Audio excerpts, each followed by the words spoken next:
Après une deuxième médiation conduite par l'ancien chef d'État nigérian, Goodluck Jonathan, 5 chefs d'État d'Afrique de l'Ouest sont arrivés à Bamako jeudi 23 juillet dernier pour une série de rencontres de quelques heures afin de tenter de dénouer la crise sociopolitique. Il s'est agi notamment de réconcilier le président Ibrahim Boubacar Keïta et une importante frange de l'opposition érigée en mouvement M5 RFP qui réclame son départ. Les 5 présidents ouest-africains ont dû peser de tout leur poids pour renforcer les efforts diplomatiques déjà entrepris et tenter d'entériner un accord.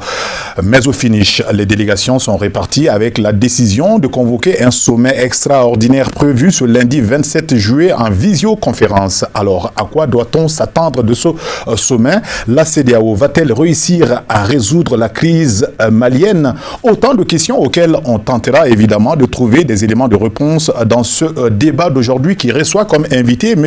Abdelkader Maïga, membre au sein du mouvement M5 RFP. Bonjour M. Maïga et bienvenue sur le plateau de l'émission Sans langue de bois. Merci M. Diarra, tout le plaisir est pour le M5 RFP. Merci d'avoir accepté notre invitation. Ensuite, un autre invité, non des moindres, lui, c'est M. Mamadou Diallo. Il est membre de la majorité présidentielle EPM. Il se trouve être également le maire de Lakamane. C'est dans le cercle de Djema. Bonjour, bonsoir, M. Diallo, et bienvenue. Merci bien. Bonjour à vous. Merci d'avoir accepté notre invitation. Et enfin, le troisième invité d'aujourd'hui, il n'est plus à présenter, c'est le constitutionnaliste Mamadi Sissoko qui nous fait l'honneur d'être présent encore une fois de plus sur ce plateau pour nous parler des recommandations de la CEDEAO. Bienvenue, monsieur Sissoko. Bonjour, monsieur. Ça va? Et j'en profite pour adresser mes vœux de bonne santé aux victimes et mes condoléances à ceux qui ont perdu la vie dans ce drame entre frères maliens.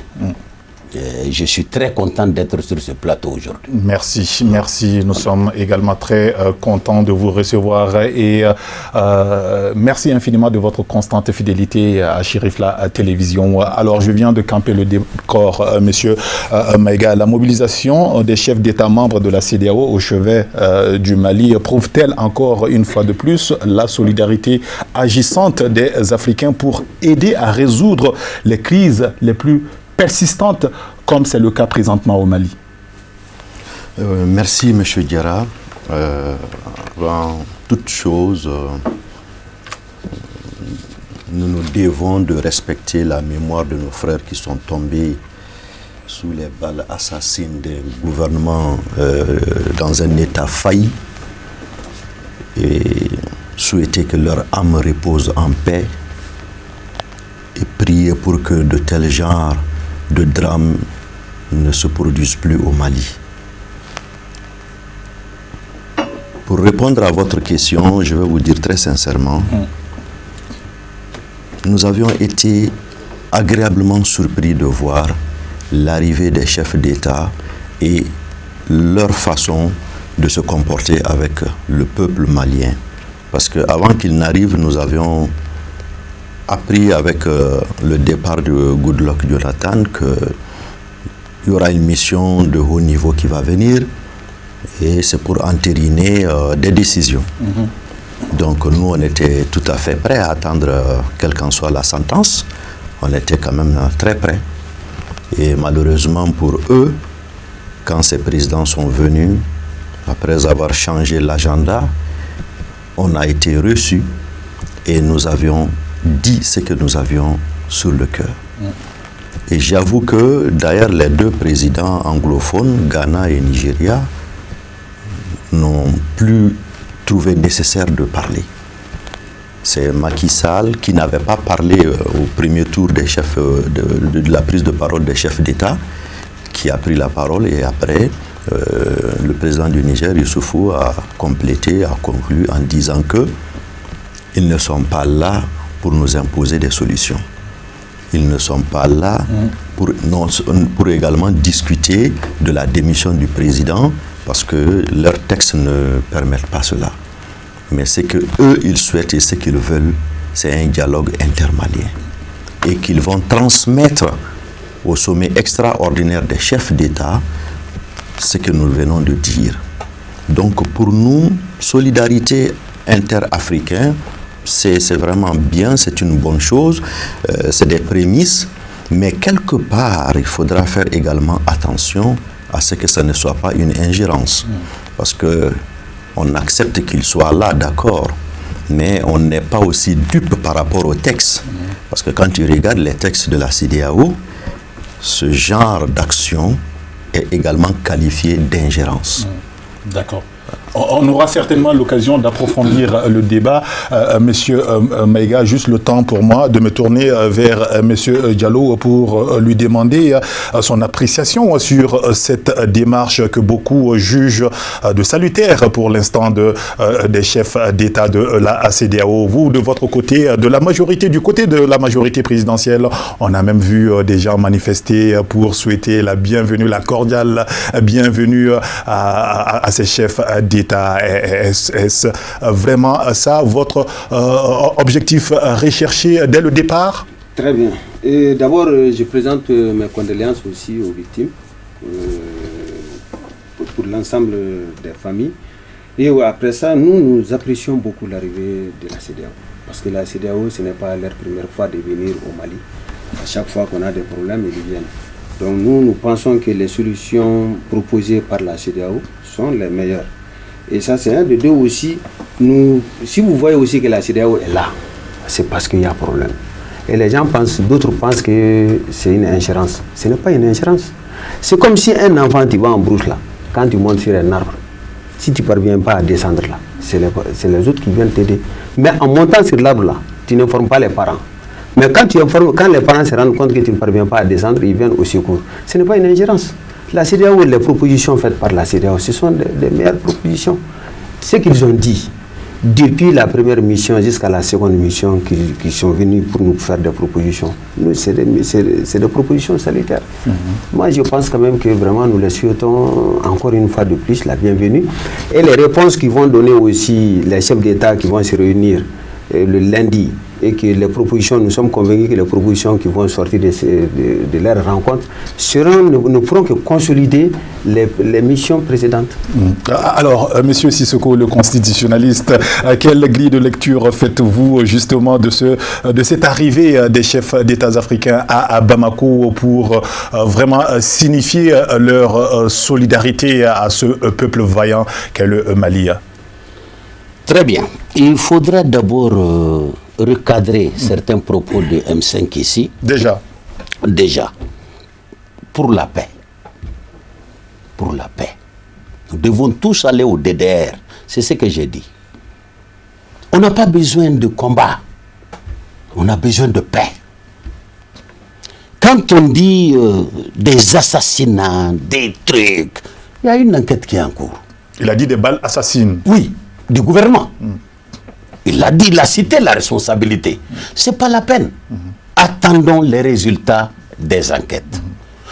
Ces morts-là, c'est pour tous les Maliens. Nous en souffrons tous. C'est des morts qui ne devraient pas exister. Allons-y vers la paix et tout le monde y gagne. Deuxième rectification. Changement d'agenda. Il n'y a pas eu de changement d'agenda. C'est la procédure au sein de la CEDEAO. Il faut se référer au cadre de prévention des conflits de la CEDEAO. C'est un document. Il y a un traité, il y a un cadre, il y a un protocole additionnel. Qui bénéficie à l'ensemble des membres de la communauté. Tous les États membres qui ont signé et ratifié la CEDEAO s'imposent, ces textes s'imposent à ces États comme le Mali. Donc disons la vérité aux gens, informons mieux les gens. C'est d'abord une mission qui est venue s'enquérir de la situation. La mission a rendu compte. Les chefs d'État sont arrivés immédiatement pour voir, écouter de plus près. Mais quand ils ont entendu, ils étaient venus pour trouver une solution. Mais ils ont compris que la question dépasse leurs compétences. Parce qu'il y a certaines questions, certaines décisions. C'est tous les chefs d'État des États membres qui doivent prendre. C'est pourquoi il faut aller... Ça dépasse le cadre des 5 chefs d'État. Il faut aller au niveau de la conférence des chefs d'État. Et c'est cette conférence des chefs d'État qui va prendre une décision qu'on n'appellera plus recommandation, mais qui sera un règlement. Et ce règlement est exécutoire pour tous les États membres. Voilà la procédure. D'accord. Un règlement exécutoire pour tous les membres. Et est-ce que ce n'est pas là votre préoccupation majeure, M. Maïga, que de vouloir dire qu'il va y avoir ingérence, attention, dès maintenant? D'accord. Avant de répondre à cette question, j'aimerais quand même dire à la majorité que il me donne envie de me poser la question, est-ce qu'ils sont sur la même planète que nous? À la majorité présidentielle, oui, vous voulez dire. EPM. Est-ce qu'ils sont sur la même planète? Est-ce qu'ils sont au Mali comme nous? Quand on nous dit que les solutions de la CEDEAO sont meilleures, pourtant nos grands juristes maliens ont trouvé que les solutions de la CEDEAO sont anticonstitutionnelles. Alors, très bien. Moi, je voulais répondre. C'est M. Maïga qui a la parole, vous allez rebondir tout à l'heure. Oui. Parce que quand il parle, vous savez, finalement, il risque d'oublier les réponses. Vous voyez, c'est pas la façon de faire. Moi, je n'ai pas interrompu quelqu'un ici. Hein. Absolument. Bien, d'accord. Donc, on se respecte. Moi, je voudrais juste dire que des magistrats à tous les niveaux ont montré que les solutions proposées par la CEDEAO sont anticonstitutionnelles. Et ici, sur ce plateau, on ose nous dire que ce sont les meilleures solutions. Qui a raison? Moi, je les envoie se référer à leurs textes, les textes qui régissent ce pays, les lois et tout le reste. Maintenant, M. Sissoko parle de recadrer. Mais je suis désolé, il ne recadre rien. Mais quand j'ai parlé de changement d'agenda, ce n'est pas pour me dire les textes que vous avez sous la main. Nous avons tous ces textes-là. C'est tout simplement pour dire, quand les présidents, les chefs d'État de la CEDEAO sont arrivés, dans le premier programme que nous avions reçu, c'était de venir le matin rencontrer IBK. Après, ils rencontrent le M5 RFP.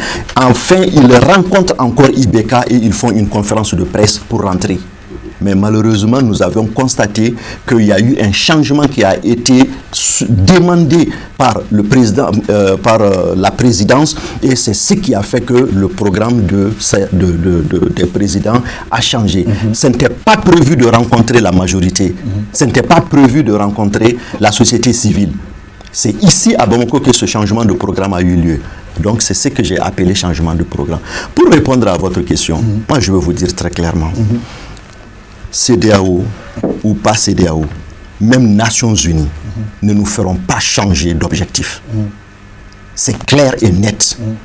La solution est endogène. La solution sera du Mali, entre nous Maliens, de la meilleure façon possible. Mais aucune imposition ne nous fera changer de position. D'accord, ça c'est bien noté. Vous aurez encore largement le temps de réagir, Monsieur Maïga. Il y a Diallo qui demandait la parole. Mais moi, je voudrais juste m'arrêter sur un aspect qui nous a quand même tous frustrés en tant que journalistes pour la couverture, justement, de ce qu'on appelle un mini-sommet, justement, des chefs d'État de la CEDEAO. On a vu que, franchement, la majorité de la presse nationale a été récalée, n'a pas eu accès à l'hôtel pour la couverture. Est-ce que là, il n'y a pas véritablement un déficit de communication quand on sait aussi que c'est un pays qui est énormément en crise, que même nous, chez Rifla Télévision, nous n'avions pas eu accès à la salle pour la couverture? Cette réponse, la majorité. Ça c'est demandé maintenant au président de la CEDEAO. Ça, ce n'est pas à nous de répondre. Ils sont venus... Président de la CEDEAO ou au président au directeur de la communication de la présidence? Non, le directeur de la communication, tout ça là, ça relève maintenant de la présidente de la CEDEAO. C'est la CEDEAO qui est venue. Ils sont venus avec leur programme, ils doivent pouvoir travailler. Oui, mais nous devons couvrir quand même en tant que journaliste. Si vous devez couvrir maintenant, là, ça c'est avec eux qu'il faudrait poser cette question. Moi, je ne pourrais pas répondre à cette question. D'accord, c'est bien noté. Bon, maintenant, ce que je veux dire là, M5 là dont il parle là, moi je veux comprendre qui est M5. M5 là, c'est même venu comment? Nous sommes des élus locaux. C'est un mouvement? Non, un mouvement créé spontanément. Bon, maintenant, jusqu'ici, qui disent qu'ils ne reconnaissent même pas le président de la République. Tantôt, ils disent qu'ils reconnaissent le président de la République, tantôt, ils disent qu'ils ne reconnaissent pas le président de la République. Maintenant, pour contester quelque chose, il faut avoir une certaine légitimité. Maintenant, si M5 devrait être reconnu, est-ce que sur l'ensemble du pays, c'est-à-dire le Mali tout entier, et les élus qui sont au niveau du Mali ne sont même pas informés de l'existence de M5? Donc M5, nous, c'est pour dire que M5, nous, les élus locaux, nous, on ne reconnaît même pas. Parce que nous n'avons pas été informés, nous ne savons même pas de quoi il s'agit. C'est en plein midi qu'on a vu un rassemblement un rassemblement qui regroupe maintenant l'ensemble des personnes qui sont frustrées. Ah, des frustrés. Oui, des frustrés qui sont là, qui se posent la question. Certains viennent maintenant avec leurs revendications. Par exemple, quand on voit le cas, il y a certains qui sont venus, tels que les syndicats qui viennent, parce qu'il y a ça. Maintenant, les religieux, eux, ils sont venus, ils ont posé leurs problèmes, et les politiciens sont venus se greffer à eux. Maintenant, quand ils ont vu que, quand les politiciens, du coup, ils ont commencé à dire que, bon, maintenant, de suspendre, ils avaient refusé de suspendre, non. En plein midi, on les a rejoints.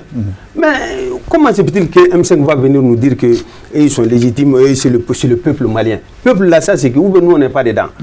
Mais ils n'ont qu'à nous dire si nous, on n'est pas peuple malien là, si c'est eux seuls-là. Donc vous estimez qu'ils n'ont aucune légitimité? Aucune légitimité, moi, à mon avis. Moi, personnellement, moi, je ne les reconnais même pas. Ça, c'est mon point de vue. Mais ils ont quand même eu la capacité, cette force de capacité à mobiliser des milliers, des dizaines de milliers de monde dans les rues de Bamako sur la place de l'indépendance. C'est pas eux. Ce n'est pas eux. C'est pas eux. D'accord. Tout le monde sait ceux qui sont parvenus à mobiliser. Et ils sont venus, ils ont expliqué pourquoi il y a ça, ils ont donné les raisons de leur mobilisation et en plein midi encore on les voit, ils se sont retrouvés autour d'eux pour donner un contenu et essayer de voir maintenant, dire que bon voilà, vous êtes là, vous n'avez pas de programme, bon nous on va vous apporter des programmes, nous sommes des intellectuels, etc. etc. Ils ont donné un programme et maintenant, et puis tous ceux qui sont frustrés sont venus se retrouver autour d'eux. Maintenant, est-ce qu'entre eux-mêmes, qu'ils parviennent à nous dire pourquoi, que chacun d'entre eux nous dise maintenant sa raison d'être? Ils n'en ont pas. Ils n'ont pas le même objectif. C'est ça, c'est ce que moi je vais leur dire. Voilà. D'accord. Certainement qu'il va vous répondre, oui. Mais juste le temps de faire réagir le professeur Sissoko. Oui, je viens de parler tantôt de cet impair, de cette énorme frustration vis-à-vis de l'ensemble de la presse nationale. Mais bon, qu'à cela ne tienne, est-ce qu'on ne revient pas à la case départ, puisque à l'issue de la rencontre avec le M5, il y a leur autorité morale qui s'est exprimée en affirmant que les lignes n'ont pas véritablement bougé. Est-ce qu'on ne revient pas à la case départ, M. Sissoko, en dépit de cette grande mobilisation de la communauté ouest-africaine? Bon, vous savez, ce sont des droits constitutionnels que tous les Maliens aujourd'hui exercent. Les droits constitutionnels permettent à tout le monde de contester. Ça permet à tout le monde de ne pas contester. Chacun a cette liberté. C'est ça la beauté de la démocratie. Mais recadrons encore. Lorsqu'on parle d'imposition, j'ai dit que les règlements de la CEDEAO sont exécutoires. Et ils s'insèrent directement dans l'ordonnancement juridique de l'État dès leur adoption. Que vous ayez peur ou pas de la CEDEAO, la question n'est pas là. La question c'est admettre le droit ou ne pas admettre le droit. C'est le cadre légal qui est ma préoccupation. Moi, je ne suis d'aucun camp. Je suis un citoyen, j'ai mes droits constitutionnels et mon devoir est de créer la paix et de construire la paix. Et c'est pourquoi je resterai à tout moment derrière le droit. Bon, le droit, l'interprétation est assez large, mais moi je suis un publiciste. Toutes les recommandations prônées par la CEDEAO ont un fondement juridique avéré. Je vous dis d'abord dans la délégation, il y a 2 professeurs de notoriété internationale, incontestables, qui étaient dans le lot. Lesquels? Le professeur Kokoroko, agrégé des universités, et le professeur Teodoro Olo, agrégé des universités, et président de la Cour constitutionnelle du Bénin. Du Bénin, c'est ça. Et Kokoroko est de Togo. Et Théodore est du Bénin. Donc c'est pour vous dire que la CEDEAO est une organisation qui ne va pas lésigner avec les moyens. Ce sont des experts avérés, incontestés et incontestables. Tout ce qui a été dit, je peux les prendre un à un. Quand vous prenez l'organisation des élections Parlons-en justement des recommandations. Je les ai en face de moi ici. Dites-moi, oui, tout à fait. Je vais vous donner tout de suite les fondements légaux. Tout à fait. Elle recommande par exemple aux autorités maliennes de finaliser toutes les enquêtes sur les décès survenus lors des manifestations. Ça, on l'a dit. C'est logique. Et déjà, on perdu des citoyens. Des deux camps, il va falloir situer les responsabilités. Oui. Il faut des enquêtes. Voilà, l'organisation partielle des élections. Oui, mais qu'on parle de décès ou autre chose, lorsqu'il y a vacances, il faut forcément l'organisation d'élections partielles. Quand ces députés vont partir, et ces députés peuvent partir de 3 façons. Première façon, je l'ai dit, soit ils démissionnent d'eux-mêmes, volontairement. Et là, en ce moment, il y a vacances. Il faut des élections partielles. Et lorsque les autres députés disent, bon, nous là, on ne peut pas vous accepter dans l'Assemblée nationale du fait de votre illégitimité. Ils peuvent proposer dans une loi organique la déchéance des honorables dont les noms suivent et voter. Et ensuite en informer le gouvernement et la Cour constitutionnelle en prend acte. Et troisièmement, le président peut dissoudre l'Assemblée nationale. Sauf qu'il ne l'a pas fait jusqu'à présent. Oui, mais je vous donne les possibilités. Moi, je ne vous dis pas ce qu'il doit faire ou ce qu'il ne doit pas faire. Mais dire qu'ils n'ont pas de fondements légaux, je ne suis pas d'accord en droit. Deuxièmement, il parle de quoi encore de la reconstitution, par exemple, de la Cour constitutionnelle. Oui, mais écoutez, là aussi, il y a la démission volontaire des juges constitutionnels qui se trouve à l'article 9 de la loi organique. Et la loi organique, il est bel et bien avec moi ici, dans ce document. L'article 9 est très clair. Le député qui démissionne, il rend directement sa démission au président de la Cour, qui transmet à l'autorité désignatrice et qui a 30 jours pour le nommer. Ça, c'est la démission volontaire. La démission involontaire, c'est-à-dire lorsqu'on met fin au mandat avant terme des mandats, il faudra d'abord que l'autorité qui a désigné les 3 magistrats les appelle. Et ensuite, les magistrats entre eux viendront en réunion et aux 2 tiers, ils vont voter. Même ceux qui sont absents, dossier leur sera communiqué. Et le président, à l'article 14 de la loi organique, il consacre avec un décret présidentiel. Mais tout est là, ce n'est pas des dieux, là, ce n'est pas des juges américains. Mais la contradiction, professeur, la contradiction réside fondamentalement dans le fait que, du côté du M5, on dit carrément que les recommandations vont carrément violer les textes maliens, en fait. Laquelle recommandation viole Monsieur Maïga, laquelle recommandation? À vous la parole, puisque c'est vous qui avez parlé de violation. Laquelle recommandation viole une norme constitutionnelle des textes maliens? D'accord. C'est très simple, c'est pas la peine de crier. Je veux cet article. C'est pas la peine de crier. Dans la Constitution, le renouvellement de la Cour constitutionnelle se fait comment? Ça se fait comment? Mais quel renouvellement? Le renouvellement de la Cour constitutionnelle. Si on doit renommer les 9 membres de la Cour constitutionnelle, qu'est-ce que la loi a dit? Mais la loi a prévu 3 pour le président de la République, 3 pour le président de l'Assemblée nationale, 3 pour le CSM. Ça fait 9 ans. Est-ce que la Constitution a prévu qu'il y ait 6? Mais écoutez, c'est pourquoi... Est-ce qu'on n'est pas dans un cadre exceptionnel? Non, ne parle pas de là. La loi organique a été claire sur le fonctionnement de la Cour. Il faut 5 juges pour terminer, pour agir. Une Cour déjà qui a perdu ses membres jusqu'à 3. Il ne restait que 3. En tant que président de la République, j'en tire les conséquences en abrogeant le décret comme il l'a fait.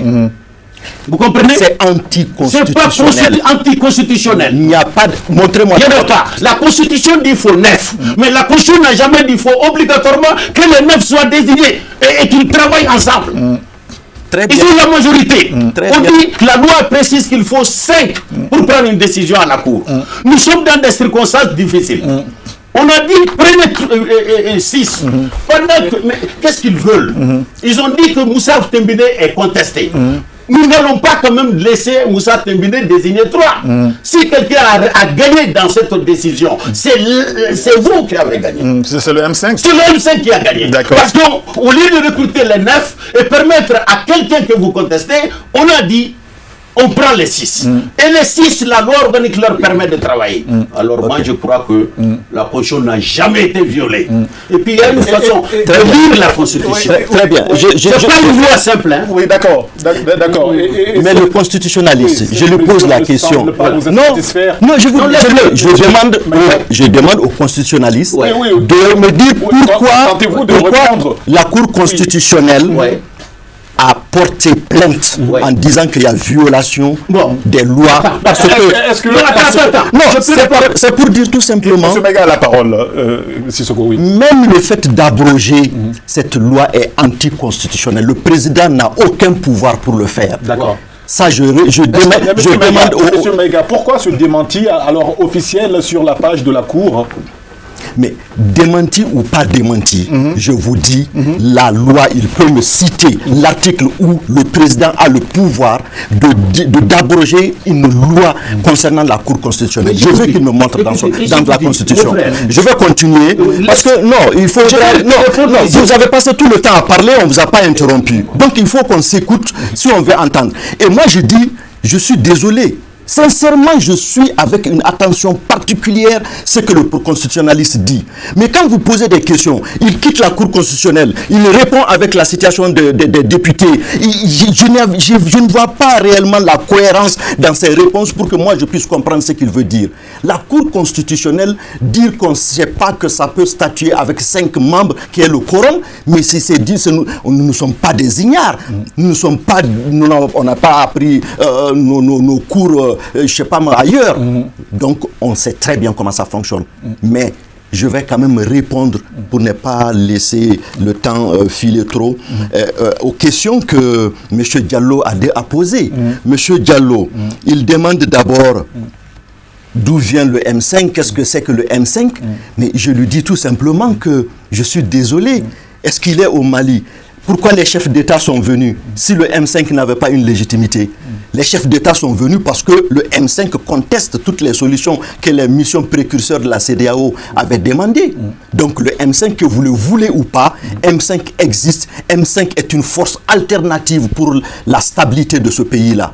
Je suis désolé que vous me dites que vous êtes des élus, que vous n'êtes pas dans le M5, que vous n'êtes pas au courant. Vous êtes des élus, mais c'est à cause de vous que ce pays est dans cette situation. Pendant qu'on a pris des autorités intérimaires pour remplacer des maires légalement élus, vous n'avez rien fait. Vous étiez où? Où est-ce que vous étiez? Nous, on était là au Mali. On a décrié cet état de fait. On ne peut pas accepter que des votes, des députés, des maires ou des députés ou n'importe quel élu soit élu correctement et que des gens sortent après pour venir dire avec des textes que non, ce ne sont pas des députés. Mais quand on a vu qu'avec les derniers votes des députés, que la Cour constitutionnelle a encore tripatouillé dans les résultats, comme ça s'est passé en 2018 avec les élections présidentielles. Donc dans ce pays, il n'y a plus d'alternative. Mais vous les élus, c'était votre rôle de dire nous ne sommes pas d'accord. Nous ne sommes pas d'accord qu'il y ait autant d'injustice dans ce pays-là. Vous avez parlé de frustrés qui se sont réunis sur la place de l'Indépendance. Qui sont ces frustrés? Qui? Vous parlez de syndicats, vous parlez... Qui n'est pas frustré? Il faut juste avoir une autre nationalité pour ne pas être frustré au Mali.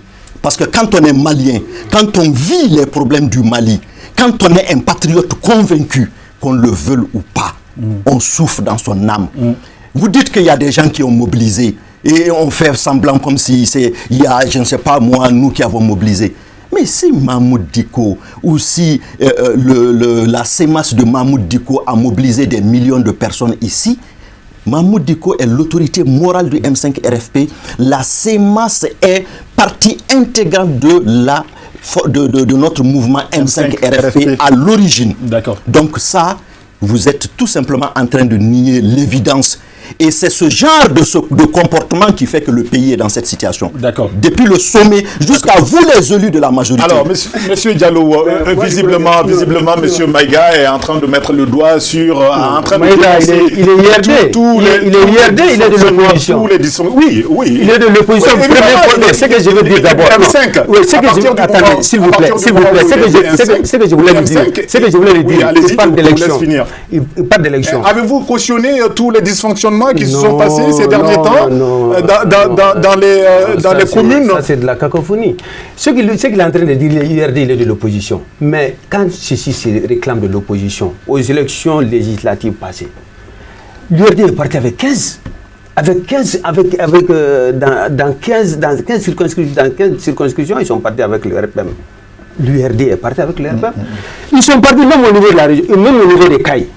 Est-ce que l'URD doit pouvoir sortir pour faire si c'est manifester? Vous êtes ensemble, RPM, ADEMA, URD, ADP Maliba sont allés ensemble sur la même liste. Oui, mais ça c'était que pendant les joutes électorales. Non, on ne peut pas aller quand on est opposition. Quand tu passes tout ton temps à parler derrière nous, quand on parle, s'il vous plaît, quand on parle de l'opposition, quand on n'est pas d'accord avec un régime, moi je pense que même au moment des élections, vous ne devrez pas aller ensemble.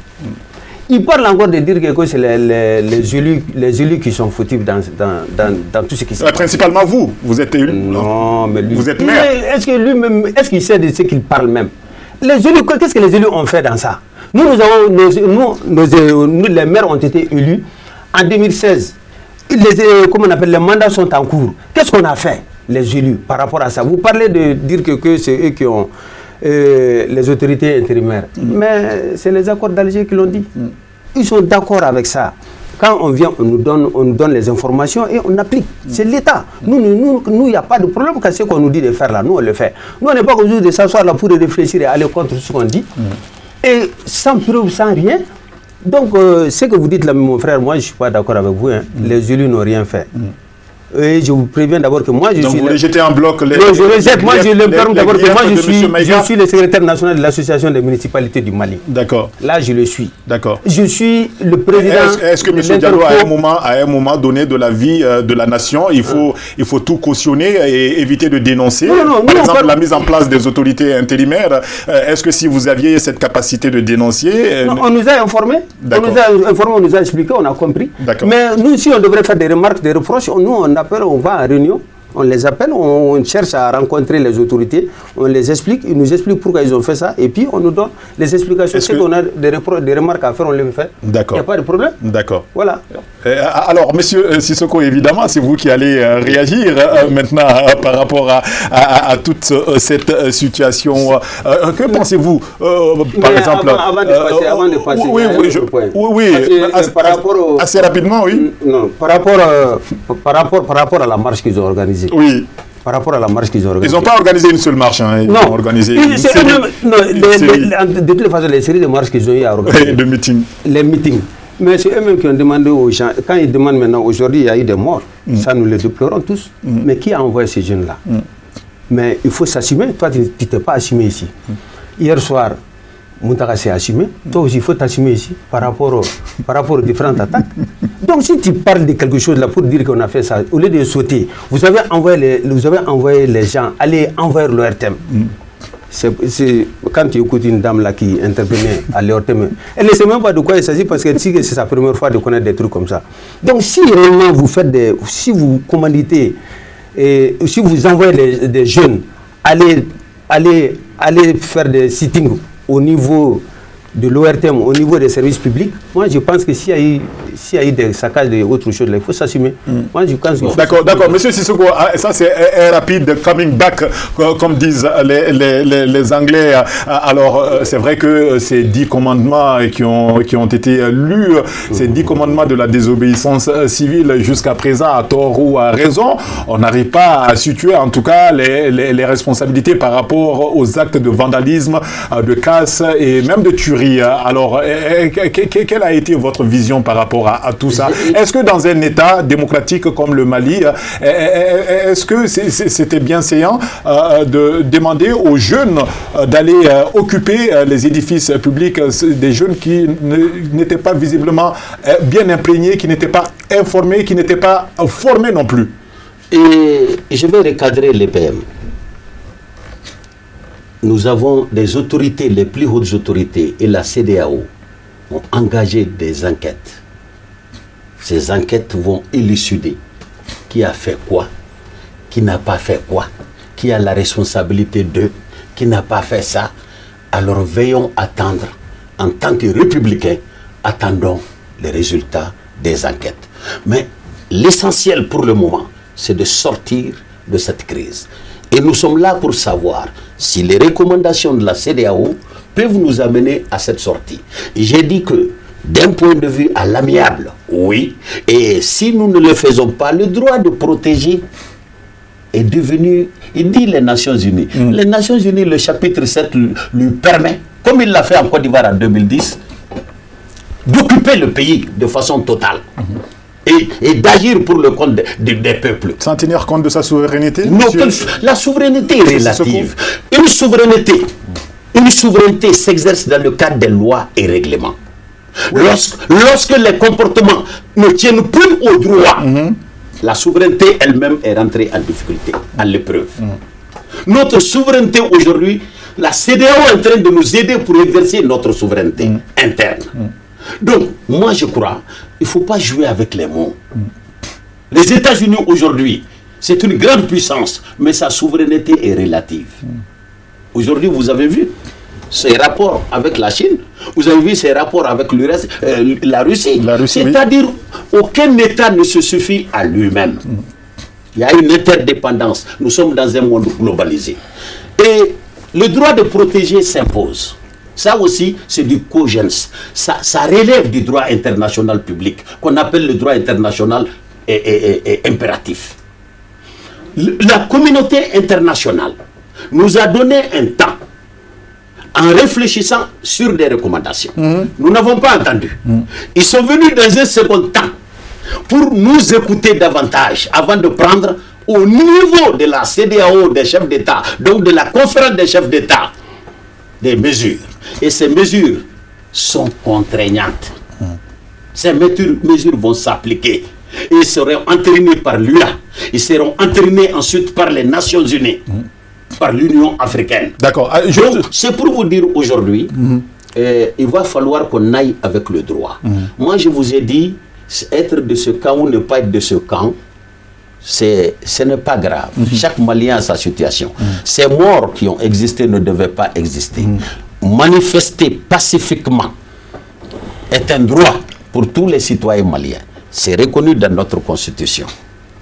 Mais aller jusqu'au vandalisme à un certain degré, ou aller jusqu'à tuer, perdre des vies humaines par balle, là, l'enquête doit être rapidement diligentée pour situer les responsabilités, pour que ces actes criminels ne soient pas encore accomplis. C'est cela évidemment qui a relevé la gravité de la situation en utilisant les forçats pour une manifestation. Non, la situation était déjà grave, même si... Non, monsieur Sissoko, c'était grave pourquoi? À partir du moment où on fait intervenir les forçats, alors que ces forçats-là devaient être utilisés pour traquer... Je vous prie de ne pas affirmer cela. Oui. Non, je vous parle du rôle des forçats. Voilà, mais laissons les enquêtes dire si c'est le forçat, si c'est pas le forçat. Mais ce que je dois dire, c'est que le M5 existe. Tout le monde doit savoir qu'il y a un groupe qui n'est pas d'accord et qui exerce ses droits constitutionnels. D'accord. Mais ce groupe aussi doit admettre qu'à l'opposé, il y a des gens qui ne sont pas avec eux et qui ont le droit d'exercer leurs droits constitutionnels, qui sont aussi citoyens maliens qu'eux. Donc, quelqu'un qui dit que le M5 n'existe pas, moi je crois que bon, ça c'est politique. Sinon, en réalité aujourd'hui, qui ne sait pas que le M5 RFP existe au Mali? Donc, aujourd'hui... On a compris le recadrage. Voilà, allons-y aujourd'hui. D'accord. Allons-y aujourd'hui à l'apaisement. L'apaisement c'est quoi? C'est d'analyser critiquement, c'est d'analyser avec critique, avec un esprit clairvoyant, les mesures qu'on nous propose.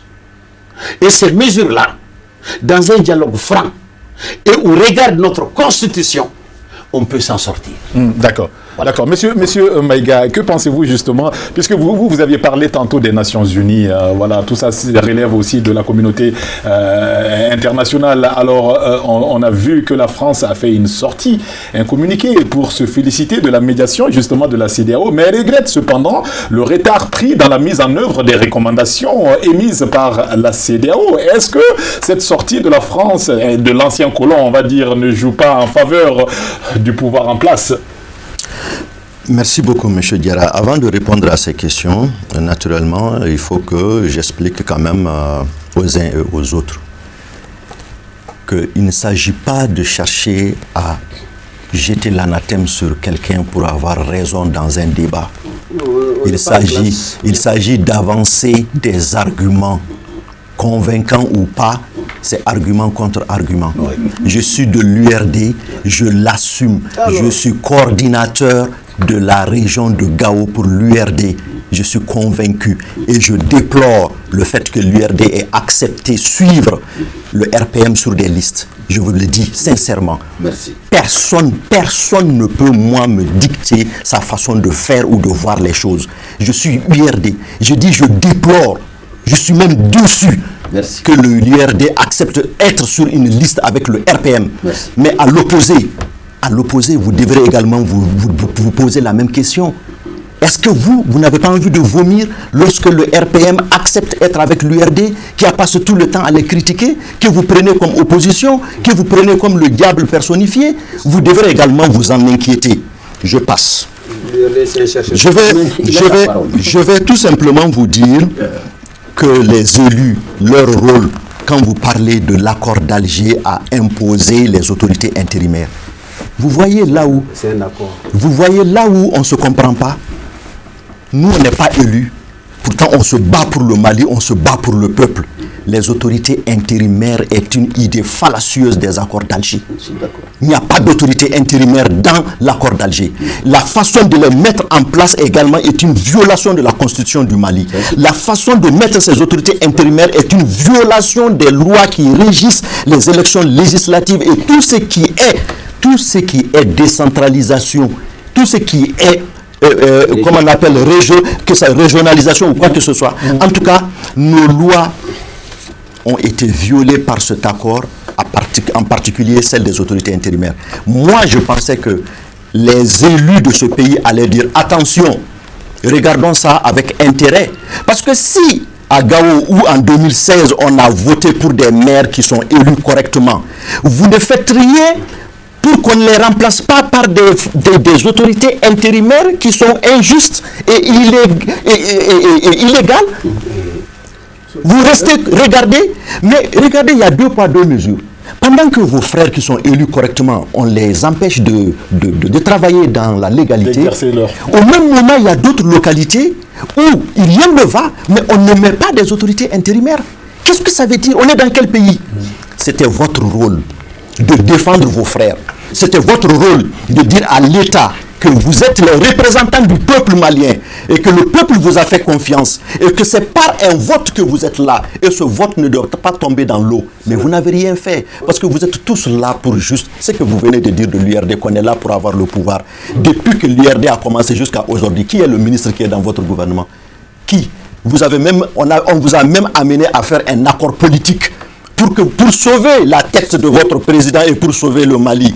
Mais vous avez biaisé cet accord, vous l'avez mis à l'envers. Et voilà que même les recommandations de ce dialogue national inclusif qui sont issues de cet accord politique, vous n'avez pas été capable vous n'avez pas été capable de mettre un comité de suivi pour pouvoir mettre les... Non, c'est grave. C'est grave. C'est grave. En fait, moi, je vous dis tout simplement... il parle de s'assumer par rapport à la marche et à la tuerie. Mais Maître Muntaka Tall est un membre, je ne sais pas moi, parmi les membres les plus importants du M5RF. Mais s'il l'a dit publiquement hier, ça nous engage tous. Nous sommes à... vous voulez répéter. Mais je le répète maintenant, avec la plus belle manière. Je vous le dis, on n'a peur de rien, de personne. Nous sommes à 300% responsables de ces sorties en désobéissance civile. Nous sommes responsables de ces sorties. Nous avions appelé les gens aussi à observer le mot d'ordre de désobéissance civile. Et en engageant Est-ce que vous êtes aussi responsable des actes de vandalisme? On n'est pas responsable des actes de vandalisme parce qu'on n'a pas demandé à qui que ce soit d'aller casser quoi que ce soit. Vous savez, nous sommes quand même dans un pays où les pseudo-intellectuels ne lisent jamais. Où tu leur donnes un document, ils lisent la première ligne, ils lisent au milieu, ils lisent la dernière ligne, ils pensent qu'ils ont lu. Dans les 10 commandements, c'est écrit sur du papier, noir sur blanc, avec des réserves en exergue. Et tous nos responsables qui sont sortis pour parler, tous nos responsables, à commencer par Kaodjim, qui est peut-être celui qui a beaucoup plus parlé, il a toujours dit qu'il n'est pas dans la violence. C'est ça le mot d'ordre que nous avions donné à nos jeunes. Mais regardez un fait, c'est important que je le dise pour nos téléspectateurs et surtout pour nos frères de la presse. Ce qui s'est passé à l'ORTM, c'est simple. Devant l'ORTM, il y avait un minimum de 100 000 personnes qui sont restées là-bas durant 1 heure. Et parmi nos gens, il y a même des gens qui ont sympathisé avec les forces de l'ordre. Oui, ils sont rentrés dans le studio, ils ont demandé gentiment à ceux qui étaient là de mettre fin à certaines émissions pour montrer que nous sommes en désobéissance civile. Ils n'ont pas cassé. Et même les images des véhicules cassés, ce n'est pas la porte par laquelle nos gens sont rentrés. Tout a été orchestré. Donc, et puis, nous, on n'a pas d'action. Écoutez, s'il vous plaît, on n'a pas marché avec des bidons d'essence. On n'a pas marché avec des gourdins. On n'a pas marché avec des fusils. Et comment des véhicules peuvent se retrouver complètement calcinés? Qui a fait ça? D'accord. Alors, et qui a tiré à l'intérieur de l'ORTM le sang qui était dans les escaliers à l'intérieur de l'ORTM? Est-ce que c'est nous? Est-ce que c'est nous? D'accord. Donc, il faut faire la part des choses. Monsieur Maïga, répondez s'il vous plaît à la question. Alors, la France qui s'inquiète du retard. Oui, j'insiste sur ma question quand même. Le retard pris dans la mise en œuvre des recommandations de la CEDEAO fixées pour le 31 juillet. Est-ce que cela ne joue pas en faveur du régime en place? Ne joue pas en faveur. Je ne sais pas. La France peut dire ce qu'elle veut ou faire ce qu'elle veut. C'est le problème de la France. Nous sommes au Mali, nous nous occupons des problèmes du Mali. D'accord. Voilà. D'accord, c'est bien répondu. Alors, monsieur Diallo, qui avait demandé la parole, c'est votre tour maintenant.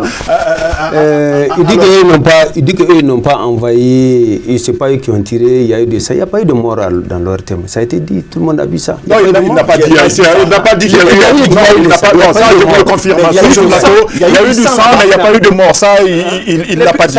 Il ne l'a pas dit. Remettons les choses dans leur contexte. Maintenant, et au niveau du Haut Conseil des collectivités, il y avait là-bas, il y avait aussi, quand ils ont saccagé là-bas, qui a saccagé là-bas? Vous pourrez dire aussi pour dire qu'ils sont partis tirer là-bas. Ce n'est pas juste, mon frère. Ce que vous oubliez là, il faut que vous compreniez que quand vous organisez un meeting, quand vous faites des rassemblements, vous êtes responsable de ce qui se passe. Donc, le trouble à l'ordre public là, ça s'est fait. Si vous rentrez dans un service public, ce qui se passe dedans là, vous êtes tenu responsable de ce qui va se passer. Comment vous dites que, d'après toi, vous dites que 100 000 personnes, 100 000 personnes, vous pouvez encadrer 100 000 personnes dans une station, dans un truc de l'ORTM, ou les simples agents qui sont là-bas, qui sont venus avec leurs motos. Leurs motos ont été brûlés, saccagés. Les véhicules ont été brûlés, saccagés. Ceux qui sont aujourd'hui dans leurs véhicules prennent aujourd'hui des taxis pour aller dans leur service, pour aller travailler. Le simple problème, c'est parce qu'ils sont agents de l'ORTM. Et ils ont eu ce mal-là. Et là, vous étant assis, vous ne condamnez pas ça. Vous avez tout dit, sauf condamner les saccages qui sont passés à l'ORTM. Ensuite, quand vous me dites que tout ce qui s'est passé, parce que vous savez que, quand vous dites, tous ceux qui ont parlé ont dit qu'ils ont condamné, mais est-ce que ceux-ci vont dire aller casser? Non. Quand tu envoies quelqu'un quand même, tu ne maîtrises plus. Quand tu sais ce qui va se passer là, tu réponds à ça. Il faut avoir le courage de dire que tout ce qui s'est passé pendant la marche, après la marche, on s'assume et nous sommes tenus responsables. C'est ça. D'accord. Voilà. D'accord, monsieur. Mais maintenant, quand je sais que ça soit Mondré Masson, là, quand il dirige les cadres, hein? Non, je vous parler. Non, moi je crois. D'accord. Monsieur Sissoko, est-ce que comme on a tous parlé d'enquête. Mais et puis je n'ai pas fini. J'avais un mot. Excusez-moi là. D'enquête. Excusez-moi. Excusez-moi, je vais finir. C'est-à-dire, vous savez tout le problème que nous avons. Oui, mais assez rapidement quand même. Très rapidement. Vous aviez eu votre temps de parole. C'est le problème de la réforme. D'accord. La réforme, c'est quoi? On avait dit depuis au départ. Depuis au départ de faire la réforme, ils ont dit d'aller aux élections. D'accord. Pour tout le problème qui se passe maintenant là, si on avait fait la réforme là, on pouvait éviter tout ça là. D'accord, c'est compris. Vous avez fini maintenant, monsieur Diallo? Bon. Vous avez fini? Oui, j'ai fini. D'accord, donc passons la parole à monsieur Sissoko. Est-ce qu'on ne va pas laisser la justice faire son travail pour situer toutes ses responsabilités? Et puis après, maintenant, ce qui intéresse les Maliens, c'est que, comme je l'ai dit tantôt, on semble revenir à la case départ. Alors, malgré l'arrivée des chefs d'État africains ici à Bamako, maintenant tous les yeux sont rivés sur ce sommet extraordinaire prévu Ce lundi 27, alors à quoi doit-on s'attendre? Mais moi, je vais d'abord recadrer encore, comme un maçon, la situation. Vous savez, ne t'étonne pas demain de voir que ce monsieur qui représente EPM, et ce monsieur et cet autre monsieur qui représente M5, peut-être que leurs enfants sont mariés l'un à l'autre là-bas. La spécificité du Mali, la beauté du Mali, c'est cela. Nous ne sommes pas au point de départ. Hein. Quand un homme est fâché, il a vidé tout ce qu'il a au ventre. Il l'a démontré. Mais je crois que ça va déjà. M5 a fait sortir ses muscles. M5 a présenté des doléances incontestablement qui sont légitimes. Mais sa méthodologie l'a affaibli. Qui peut Mais la méthodologie appliquée quand on demande à un président élu démocratiquement de démissionner, bon, vraiment, qui a abouti à toute cette situation, moi je crois que c'était déplorable. Sinon, qui peut dire aujourd'hui que les revendications contenues au fondement de ce mouvement ne sont pas crédibles? Non.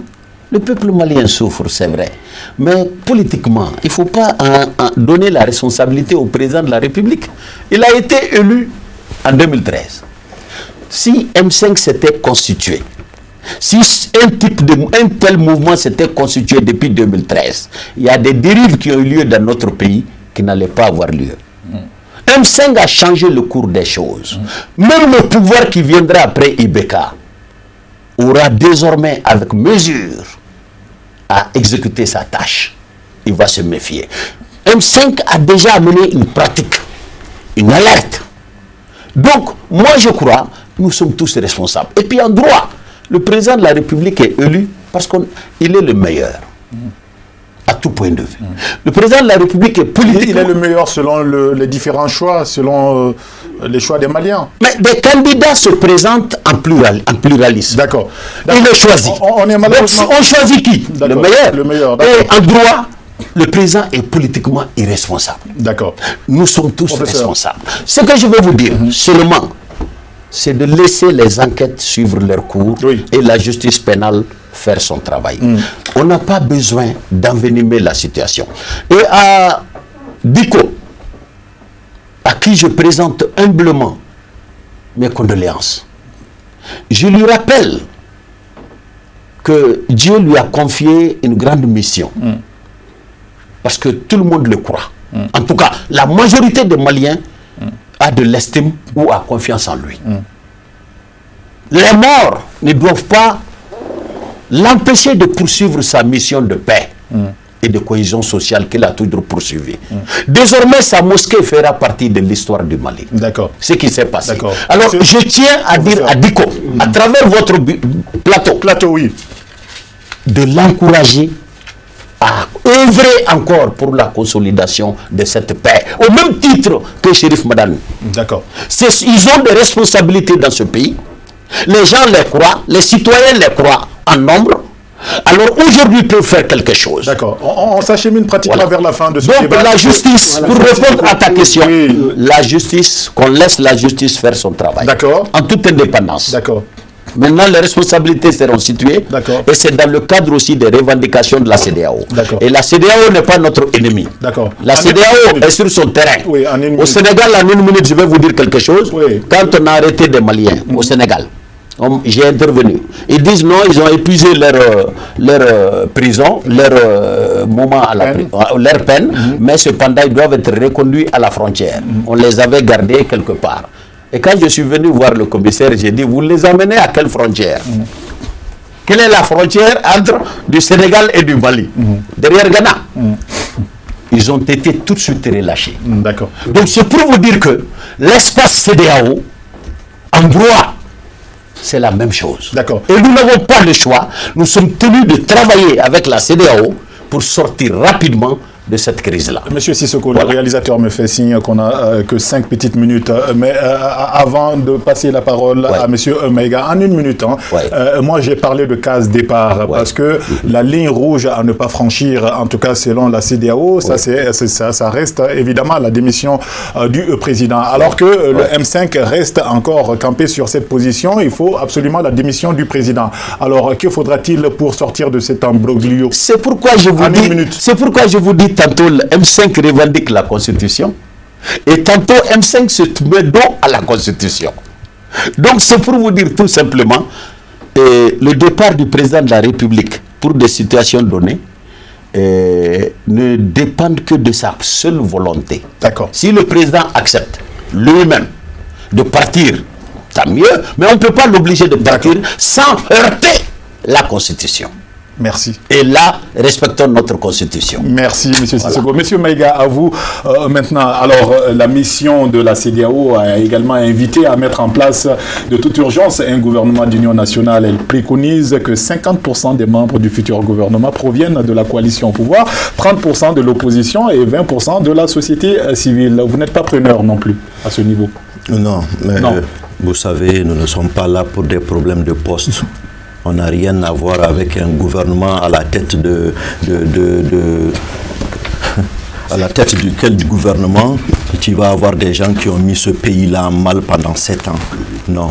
Même si tu amènes les hommes les plus intellectuels de la planète, tu amènes les hommes les plus instruits, les plus grands technocrates de la planète, tu les mets dans un gouvernement ici au Mali, à ce stade où nous sommes, ça ne marchera pas.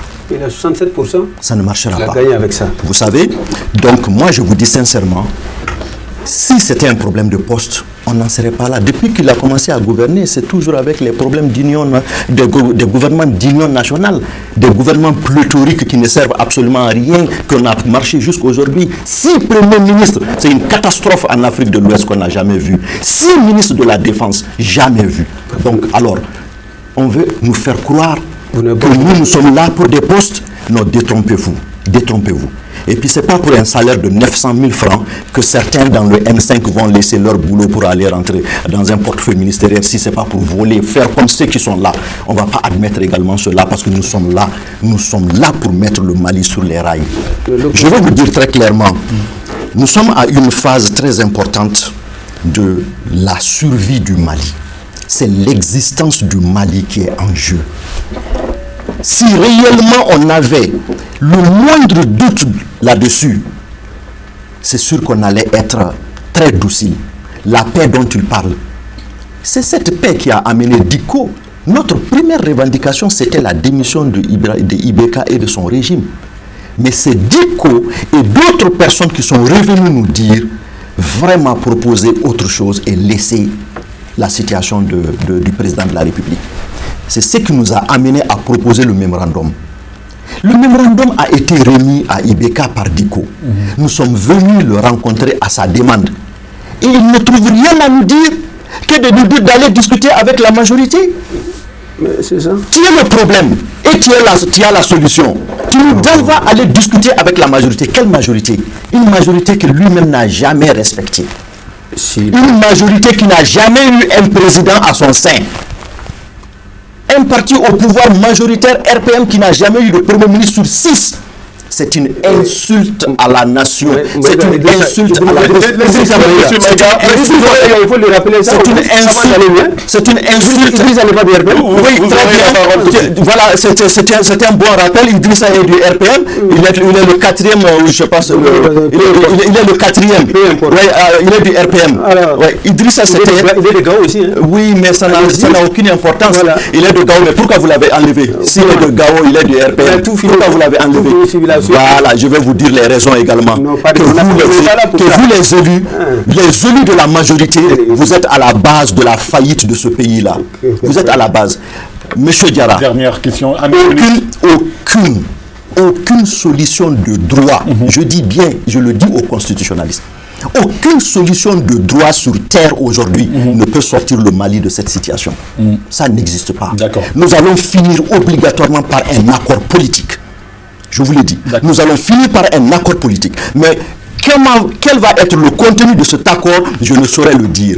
Et comment ça va se passer, je ne saurais le dire. Mais je vais dire que la démission du président de la République, qu'il le fasse volontairement ou qu'il le fasse parce qu'il est forcé, nous, ça ne nous dit absolument rien, pourvu qu'il démissionne et qu'on ne prenne pas le BIC et signer à sa place. Parce qu'aujourd'hui, il a même des problèmes de signature. Pourvu qu'on ne prenne pas le BIC pour signer à sa place. Mais s'il démissionne, ça nous fera du bien. Monsieur Maïga, en une minute, s'il vous plaît. Alors, vous observez en ce moment une trêve, une bonne chose d'ailleurs, afin que les Maliens puissent fêter la Tabaski. Bonne fête déjà à tout le monde.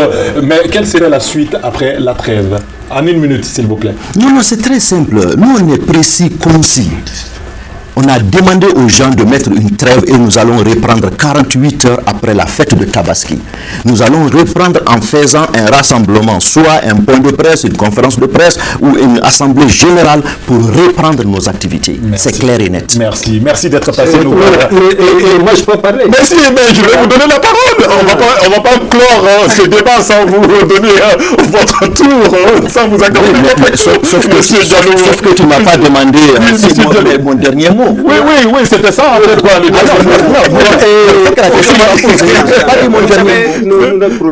Monsieur Diallo, que faudra-t-il faire pour sortir de cette impasse, selon vous, de cette impasse? Il faut faire la réforme. Il faut faire la réforme. C'est-à-dire, suite au dialogue national, on avait prévu de faire d'abord la réforme avant d'aller aux élections. Donc, depuis qu'on a parlé de ça, si on avait fait la réforme tout de suite, et les problèmes qui se sont succédés lors des élections n'allaient pas exister. Par exemple, on a dit, je donne un exemple très précis sous le contrôle du maçon. Vous appelez le maçon? Puisque pas tous sont recadrés. Et au niveau des élections législatives, sur 73 bureaux de vote, par exemple, au niveau de la commune du Mandé, on a fait éliminer... On est à la fin du débat. Oui, je sais, on a fait éliminer 62 bureaux de vote. Mais est-ce que dans ce cas-là, 62 bureaux de vote, au moment de faire la liste, on dit que la loi dit que c'est toute décision qui n'est pas faite par le préfet, je ne sais pas, par le gouverneur, on peut annuler ces bureaux de vote. Mais la loi n'a pas parlé, si réellement les élections se passent correctement, est-ce qu'on doit éliminer ces bureaux de vote? Donc, voici des ouvertures comme ça qui existent, que si on avait fait des réformes, mais on pouvait tout de suite, il n'allait pas avoir de problème à Kati. On n'allait pas avoir de problème à Kati. Un, deux, il faut que les premiers ministres qui seront choisis, qui prennent les responsabilités. Parce que le président est très exposé. Est-ce que vous voyez? Le président est très exposé. Un premier ministre, parce que c'est eux qui ont poussé le président à prendre certaines décisions dont on sait que toujours ils sont en train de le pousser vers le mur, tout vers le mur. Quand vous pouvez venir à la primature, ils sont partis s'aligner pour dire encore qu'il faut le faire, etc. etc. Oui. Mais il faut que le Premier ministre fasse correctement son travail et laisser le laisser face à l'opposition. Mais l'opposition ne veut jamais voir le Premier ministre face à face, mais ils veulent chaque fois directement monter vers le président de la République, voir le président de la République. Donc il faut le laisser, il faut que le Premier ministre exerce son travail. Tout ça ne pourra se faire que si on passait à la réforme. Voilà, moi je tiens beaucoup à la réforme pour que nous puissions avancer. D'accord. Le M5 dit qu'après la trêve, il va y avoir une suite. Qu'est-ce que vous préconisez? Nous préconisons la paix. Nous préconisons la paix. Nous souhaitons aussi que des grandes personnalités qui sont avec eux, qui ont toujours aimé le Mali, qui veulent qu'il y ait la paix.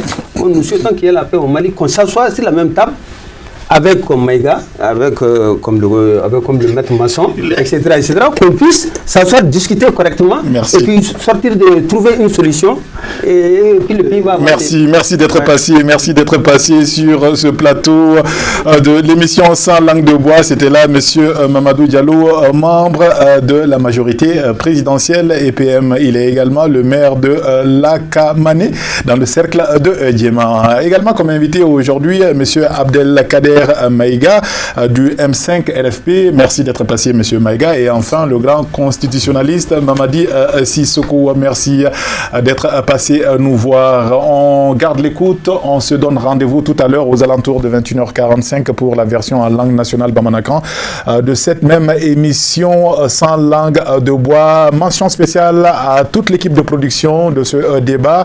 En l'occurrence, Adama S. Koulibaly, Moussa Bala Traoré, Mohamed Keïta et sans oublier Cheikh Oumar Sissoko. Et excellente fête de Tabaski par anticipation. Merci de votre constante fidélité. Merci.